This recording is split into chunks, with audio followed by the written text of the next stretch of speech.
नमस्कार,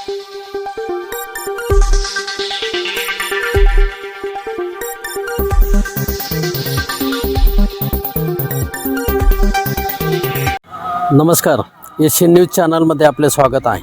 बागलाण तालुक्यातील आखतवाडे येथे एका शेतकरी दाम्पत्यावर संशयित वीज बाधेचे दुर्दैवी संकट ओढवले आहे। दिवसभराची शेतीची कामे आटोपल्यानंतर कुटुंबियांनी रात्री मटणाची मेजवानी दिली। जेवणानंतर काही वेळाने दही खाल्ल्याने दाम्पत्याची प्रकृती अचानक बिघडली। त्यांना तातडीने नामपूर ग्रामीण रुग्णालयामध्ये दाखल करण्यात आले। मात्र उपचारापूर्वीच 68 वर्षीय द्वारकाबाई शांताराम हेळीज यांचा मृत्यू झाला, तर 78 वर्षीय पती शांताराम नानाजी हेळीज यांच्यावर मालेगाव येथील खाजगी रुग्णालयामध्ये उपचार सुरू असून ते मृत्यूशी झुंज देत आहेत। पोलिसांनी दिलेल्या माहितीनुसार बागलाण तालुक्यातील आखतवाडे गावाजवळ शेतामध्ये वास्तव्यास असलेले अल्पभूधारक शेतकरी शांताराम नानाजी हेळीज यांनी शनिवारी दिवसभर शेतीची कामे केल्यानंतर कुटुंबासह मटणाचे जेवण केले। त्यानंतर त्यांनी दही खाल्ले असल्याची नोंद पोलीस पंचनाम्यात करण्यात आले आहे। काही वेळातच त्यांना अस्वस्थ वाटू लागले।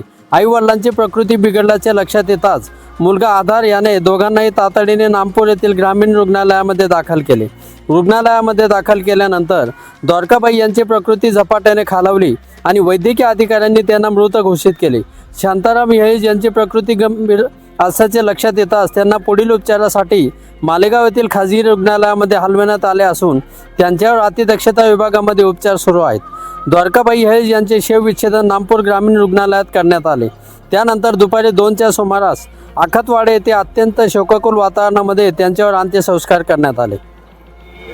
द्वारकाबाई यांच्या पश्चात पती, 2 मुले, सुना आणि नातवंडे असा परिवार आहे। या घटनेची माहिती मिळताच जायखेडा पोलीस स्टेशनचे सहाय्यक पोलीस निरीक्षक सागर काळे यांच्या मार्गदर्शनाखाली पोलिसांनी घटनास्थळी पंचनामा केला असून पुढील तपास सुरू आहे। दरम्यान नेमकी वीज बाधा कशामुळे झाली हे अद्याप स्पष्ट झालेले नाही।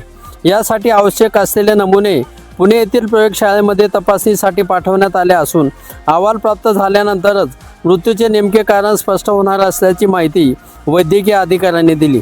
दरम्यान बागलाण तालुक्यातील आखतवाडे येथे घडलेल्या या घटनेने संपूर्ण बागलाणसह नाशिक जिल्ह्यामध्ये खळबळ उडाले आहे। एशियन न्यूजसाठी प्रतिनिधी सतीश कापडनीस, बागलाण। धन्यवाद।